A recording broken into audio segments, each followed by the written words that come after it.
Yes, we are. All right, thank you. Thank you and welcome everybody to this sixth and final session of the African Business School Learning Series Marketing Track. And thanks all for coming in. Ramadan Kareem. I know it's early in the morning for most of you because you will have gotten up very early for your breakfast, and hopefully it'll be worthwhile for you to spend some time with us. Today's session is about business purpose and values of a business and some of the ethics around this. As I said, it's the number 6 in a series of 6. And up to now, we've really been talking about directly business topics directly related to conducting the business, a bit of a marketing perspective on it. We started with the nostalgia marketing, do not negotiate with customers. We talked about the customer education, customer relationship management. So really all activities that are directly related to conducting a business. There is one thing we haven't done yet. We haven't asked ourselves, why are we in this business? What's the reason? What's the purpose? How do we contribute? Would the world continue without our business? Do we play a role? Why are we conducting business? Could it be that it's only for the money? Or might there be other reasons to be in business? And that's really the topic of today's webinar. I'd like to explore some of the thoughts around why are we in business? And what's our purpose? How do we contribute? And going through those topics, we'll spend some time discussing the importance of answering that question.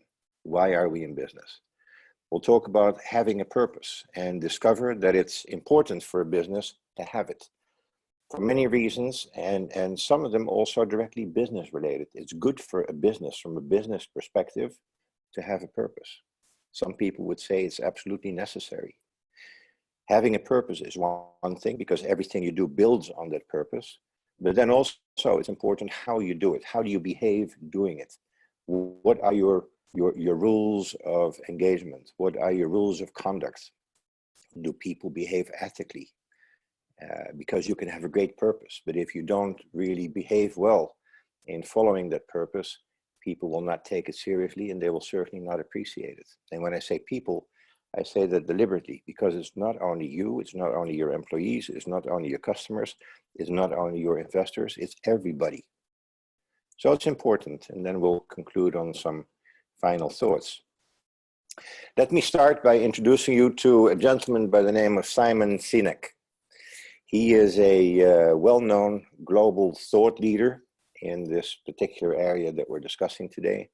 He's an author, he's a speaker, he has a lot of YouTube videos that are very interesting to watch. He is an excellent presenter, and he has some very good ideas. He's also good at articulating those ideas. And he's the one that came up with the concept of what they call the golden circle.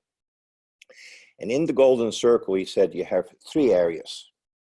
You have the why, you have the how, and you have the what. Now, if we start with the what, you have to assume that most companies know what they do. So we'll not spend much time talking about that. If you don't know what you do, then you have a real problem. So most companies know what they do, if not all companies. Then we get to the how. And less companies know how they do it. They're less organized around how they do it, how people behave and how they drive behavior. But still, you do find a lot of companies that know how they conduct their business. But when you get to why, as it turns out, there are relatively few companies that know why they do what they do. And sometimes it's just because, someone started the business a long time ago and all the people that came after that person just continued the business. They never asked themselves why they do it. They just do it because it was there. Yet the why is very important, and it's extremely important also for the employees of a business. Can they identify with what they do with that business? Are they willing to just work for the owner and put money in his pocket? or for a salary? Or is there something else about working for an organization or a company that motivates people, that drives them, that commits them, and it makes them proud of being part of that organization? Let's look at some of the consequences of the why, the how that we're discussing in today's webinar. First of all, both have a big impact on people metrics. What are people metrics? People metrics are those metrics that tell you to what level your employees are attracted to come to work for you. So what is your brand as an employer? Is there a buzz? Is it a nice place to work? If you work there, would you recommend it as a place to work to your sister, to your brother, to friends and family, because you're proud of it and you think it's a good company? So if they do, they will want to work. Once they work, will they want to stay? They call it retention. Can you retain people? It's very undesirable if you attract people and then they leave after a short time. You invest in them, you educate them, you train them to develop, you develop them to do a good job. And once they do, they choose to leave because they're not satisfied. So how is your retention? That's a people metric.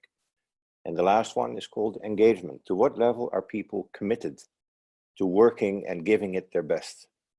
Do they just come in from 8 to 5, punch the clock and can't wait to leave the office or the place of work? Or are they happy to come to work because they like to be there and they like to support whatever it is the company is doing? So your answers to the why and how directly affect people metrics.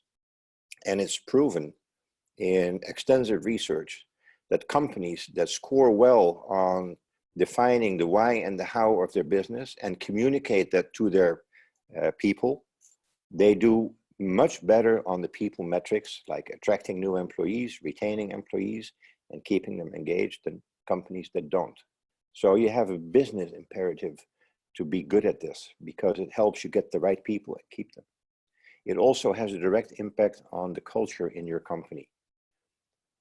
Do your people feel that they're all supporting one great purpose? Are they part of something?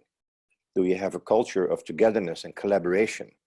Do you have a culture of innovation because you want to improve and do better and do your best to contribute to the cause of the company? So it has a big impact on culture. Same thing. Research shows that companies that do this right and get it right, they do better business-wise than companies that don't. Let's look outside. Brand perception. This is something that you don't really control. You cannot tell your customers to think about your company or your product or your services in a certain way. You can act in a certain way. You can design and sell products or services in a certain way that causes customers to have a good brand perception of you. So they build what they call brand associations. When they hear your name, they think of something positive, something they like. It can be quality related, it can be purpose related, it can be related to being a reputable company in terms of ethics. So the brand perception is also directly related to how you do this. Now imagine you have the greatest product, but the way you sell it is dishonest. It kills the product because people will know that you have a dishonest business practice. They don't like it. And because of that, they will not buy from you. So although we tend to think that a lot of this is people related, no, it's not only people related, it's also business related. It's also business related in the sense of having access to investment capital.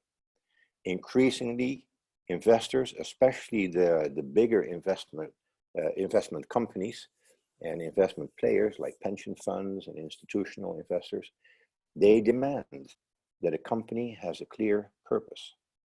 They do not want to invest in companies, for example, that do not meet environmental guidelines or support the environment, that exhaust fossil fuels without replenishing something or make it some sustainable form of business. So the criteria for investors, and I'm talking about a very significant percentage of global investment that's available, demand that companies pursue a purpose, that they contribute to something. Their shareholders demand it. And there's actually a certification process. You can be certified as a company that meets the highest standards. They call it the B Corp certification. We'll talk about that a little bit more later on. And then finally, all of this adds up to business performance. Again, extensive research shows that companies that do this right, that have a clearly articulated why, people see how they contribute. When I say people, again, I mean customers, I mean employees, I mean investors. They do better. They have better growth. They have more profitability. So interestingly, by doing this for the right reasons, it generates money that they can then invest again and allocate to the purpose that they have. So it becomes a very nice perpetuum. It continues. Now, they've done some research recently. Actually, the results were published last month, April 2020, by McKinsey in their quarterly journal.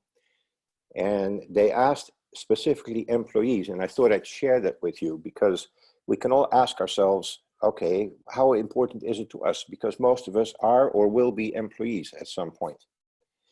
And it's interesting that if you ask them the question, if it's important, if you read from left to right, you see the percentage is going down. 82% says, yes, it's important to have a purpose. Then 10% less, 72% says, purpose should receive more weight than profit. So employees actually think that having a clear purpose is more important than profit. That also extends into another area. Most employees would sacrifice some of their income, some of the salary, for a higher purpose. If they could work for a company that is very meaningful to them, they would get more fulfillment out of that, and they would walk away from a company that pays a higher wage just for that reason. Then only 62%, which again is 10% less, 62% says that their organization have a purpose statement. So a published document that's accessible to people that says, this is our purpose, this is who we are, this is why we are in business. And then it drops 20% if you go to the last one. Only 42% says that their organizations actually have a purpose statement that drives impact. So apparently there's a difference between saying it and doing it. And this is a big obstacle. And this is also something we know from other phenomena. A lot of companies spend a lot of time, especially larger companies, on creating missions and visions and goals and everything. First of all, a lot of people never get to know what they are. And once they have been defined and written down, they get into some booklet, and that's the last time most people see them. So saying it and doing it are two different things. The emphasis here has to be on doing it. It has to be visible to have the positive effects. Let me paraphrase a well-known American writer, Mark Twain, who said the two most important days in your life are the day you're born and the day you find out why. And that has always resonated with me, because like companies, most of us also seek purpose for ourselves. Why do we exist? How do we contribute? Why would I get up in the morning? If I don't get up, would anybody notice that I'm not there? Would anybody wonder, hey, he's not coming in today? And something doesn't get done or doesn't get done well because you didn't get out of bed that morning. So find out what your why is. It's very beneficial, and pursue it. As it applies to business, I took the liberty of paraphrasing.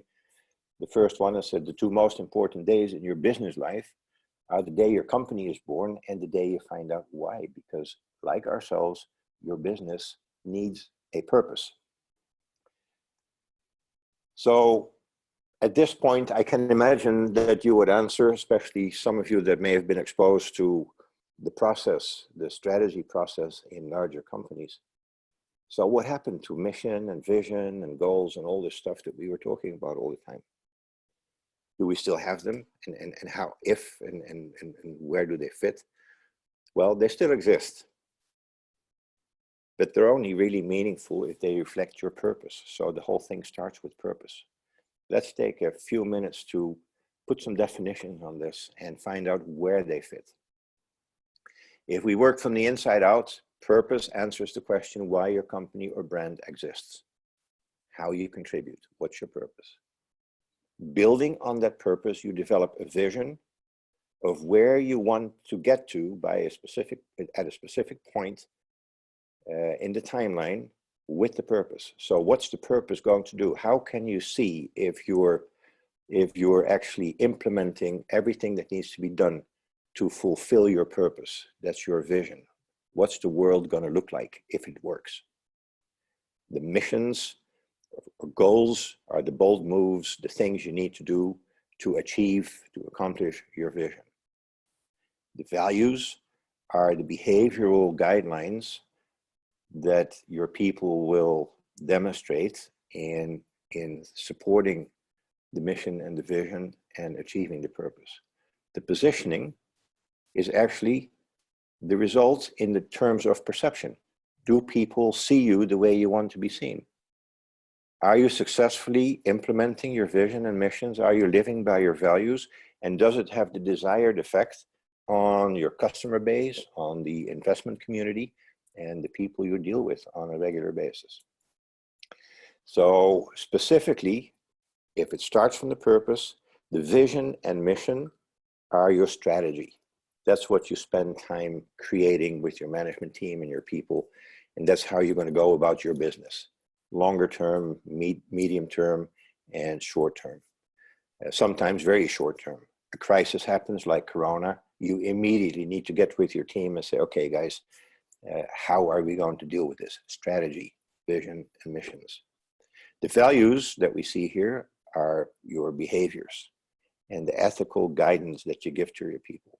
And the positioning is the brand perception. So, as I said, for the purpose of today, we're really focusing mostly on the why and the how, because those are the least clear in many organizations and the least discussed. Everybody knows about strategy. And as I said, the positioning is really the brand awareness. So how do you find purpose? What are some examples of purpose? And what do we see happening in businesses around the world? Well, a great source of finding purpose is found in what they call the Sustainable Development Goals. There are 17 goals that were put together by the United Nations about 5 years ago, 2015, agreed to by all the member states. And the idea is that all the goals that are listed here are to be accomplished or significant progress visible by 2030. That's 10 years. You say, well, 10 years, that's a long time. No, it isn't. To some of those, 10 years is like the day after tomorrow. If you don't act now, you cannot get there in 10 years from now. And they're very ambitious, they're very aspirational, but they're also very inspirational. No poverty, zero hunger, good health and well-being, quality education, gender equality, clean water and sanitation, affordable clean energy, decent work, economic growth, industry, innovation and infrastructure, reduced inequalities, sustainable cities and communities, responsible consumption and production, climate action, life below water, life on land, peace, justice and strong institutions, partnerships for the goals. All of these need to happen to have a livable world and an economically healthy world. And that's where the business interest comes into this. You can support all of these as a human being, and businesses are made up of human beings. So hopefully we would all certainly at the personal level support any one of those up here. But for businesses, it's also a matter of life or disappearance. Because if we really fail to focus on some of those goals over time, businesses cannot exist anymore. They will just disappear. Because either the people aren't available, aren't ready, aren't educated, don't have the money to sustain businesses. So we have a double interest here. There's a human interest and there's a business interest.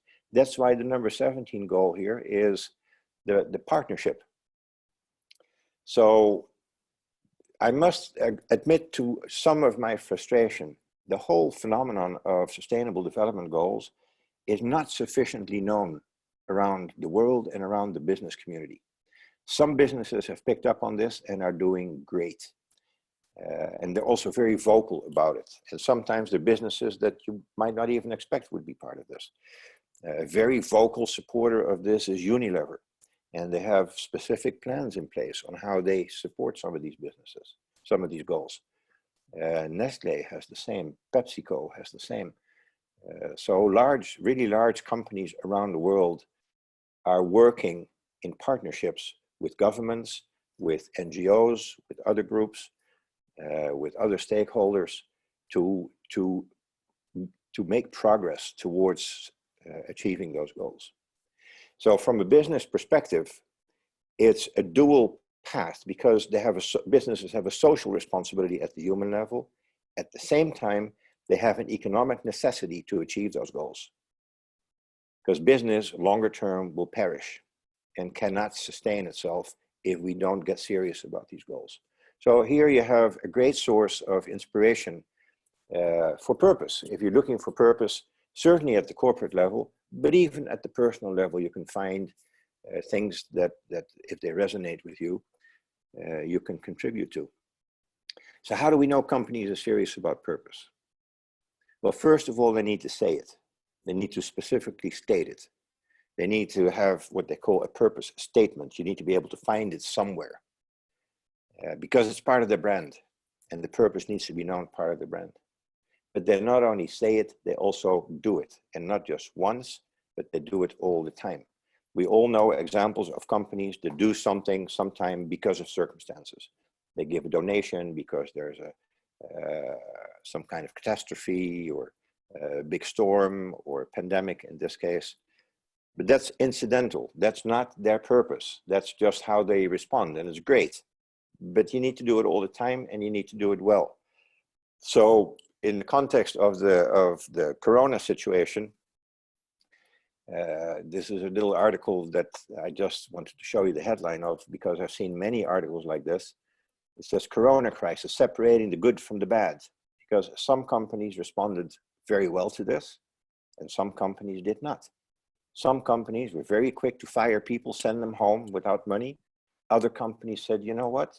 Nobody's going to get fired. We have enough money and we're sending everybody home because we don't want them to be in danger, but we'll continue to pay the salaries.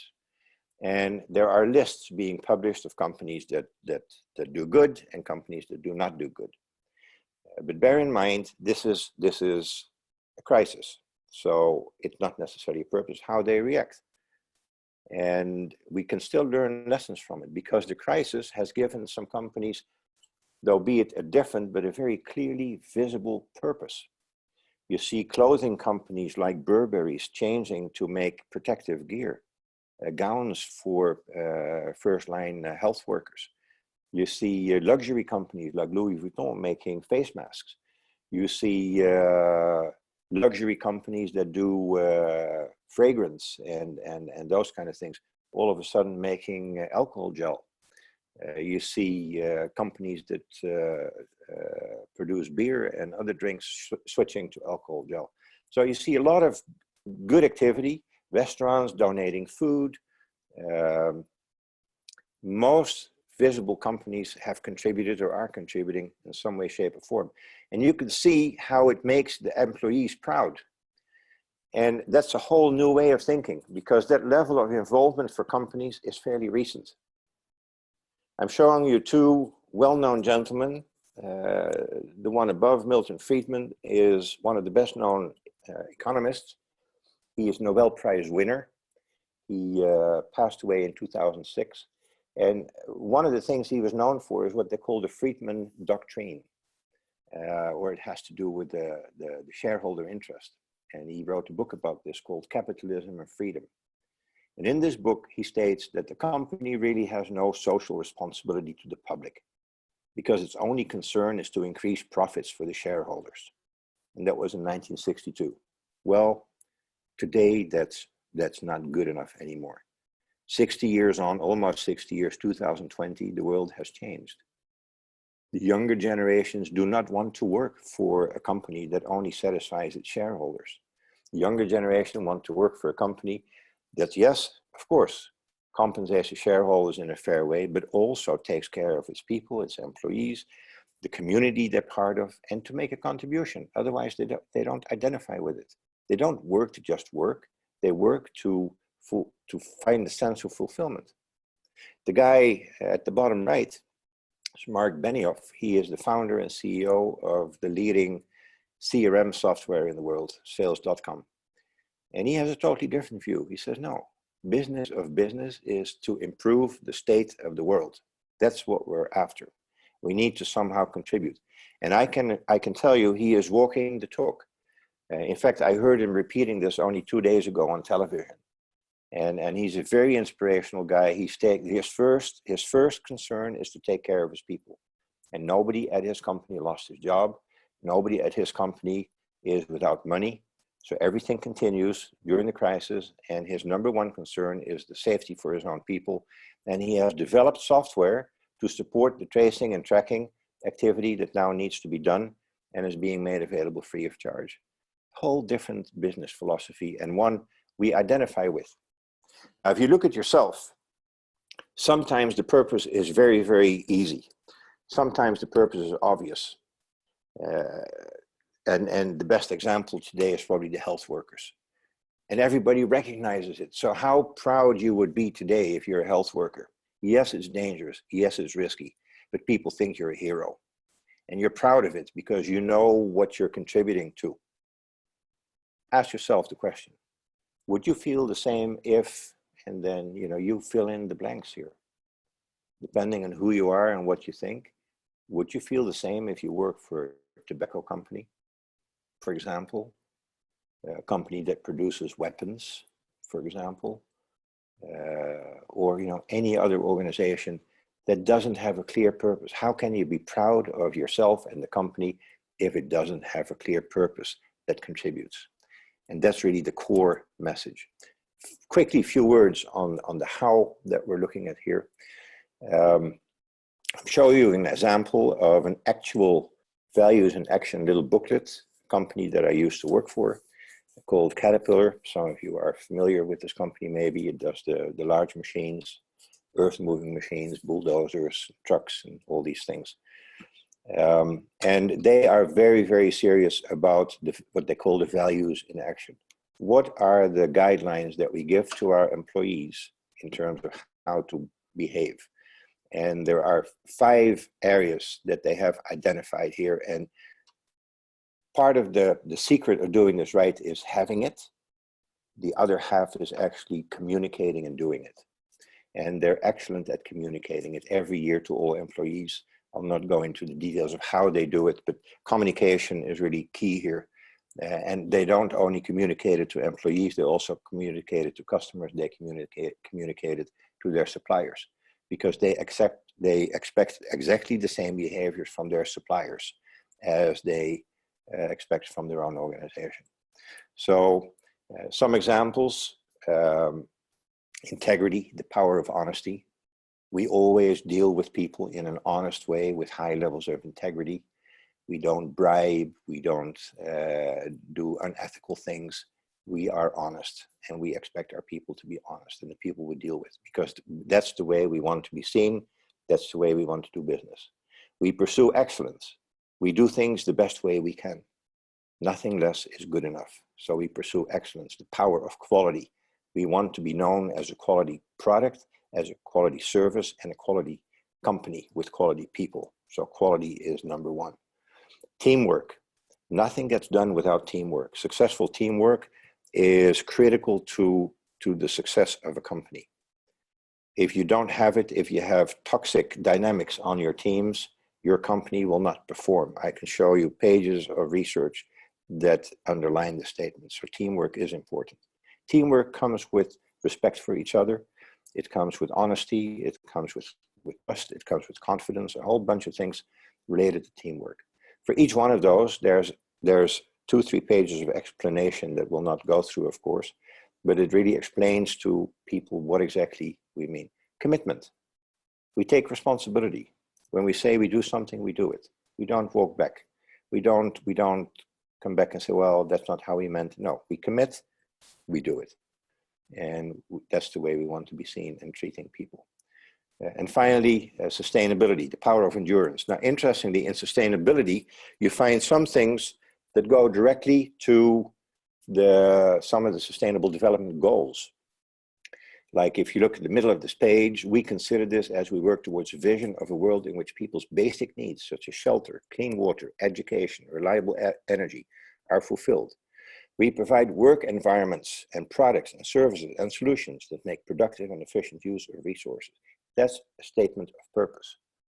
That is something that you would like to be part of in most cases because you make a contribution.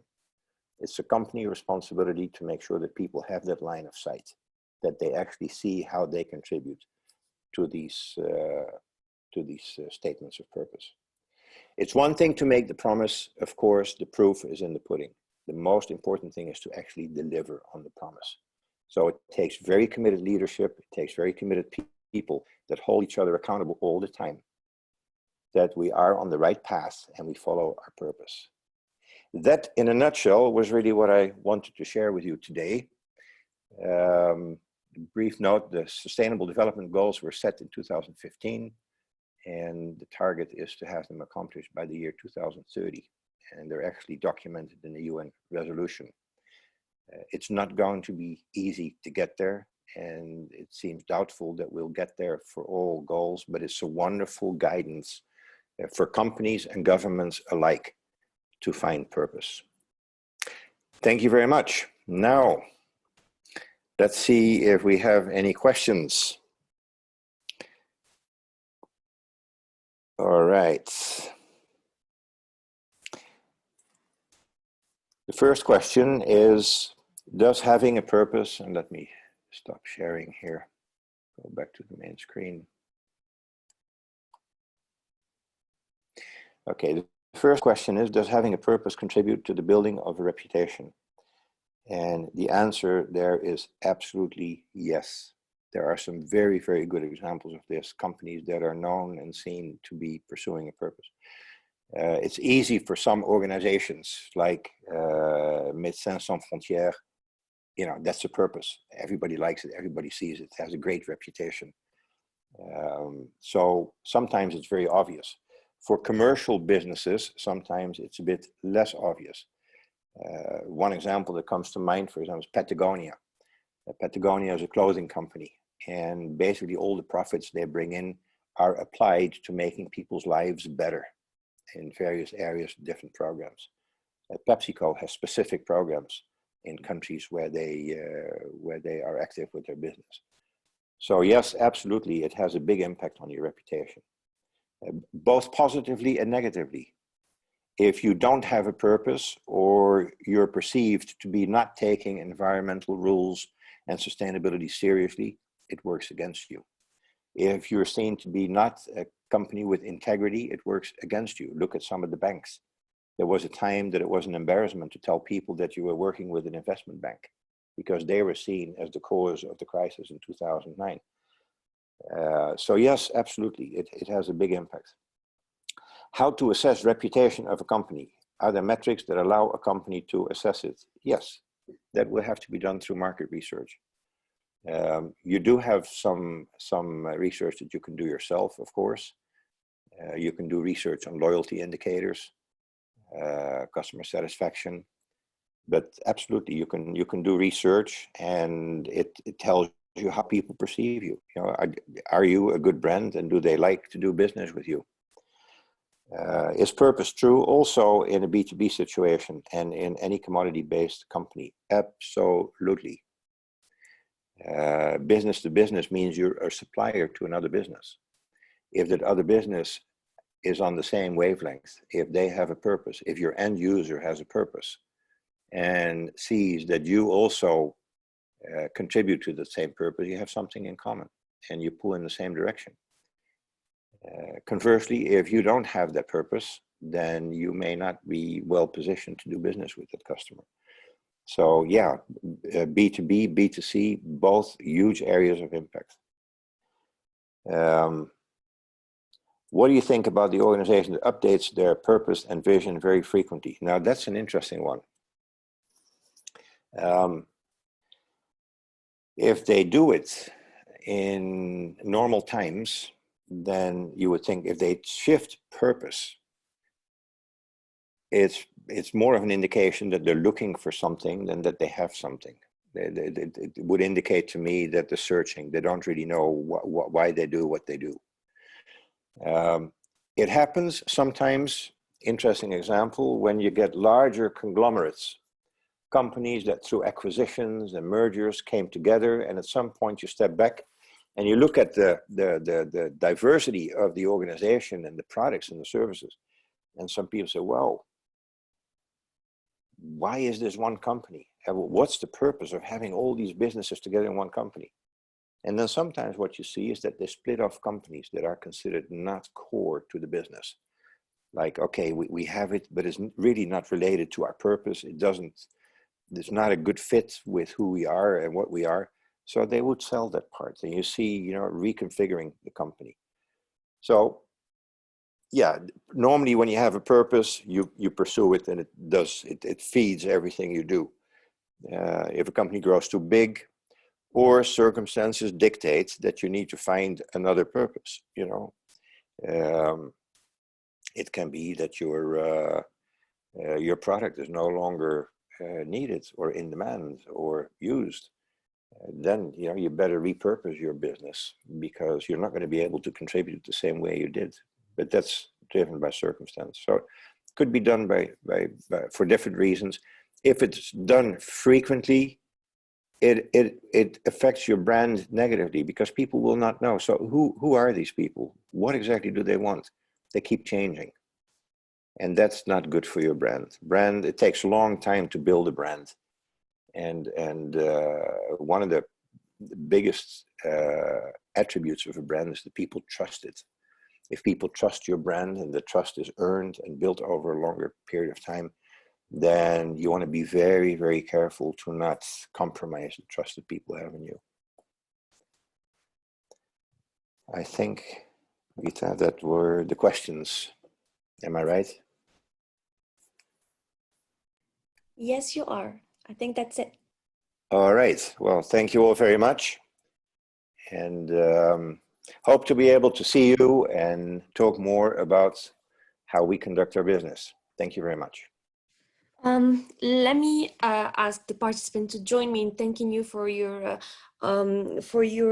availability and your kindness and your very insightful presentation, all of them. It was a very nice journey going through with you, that we went through with you.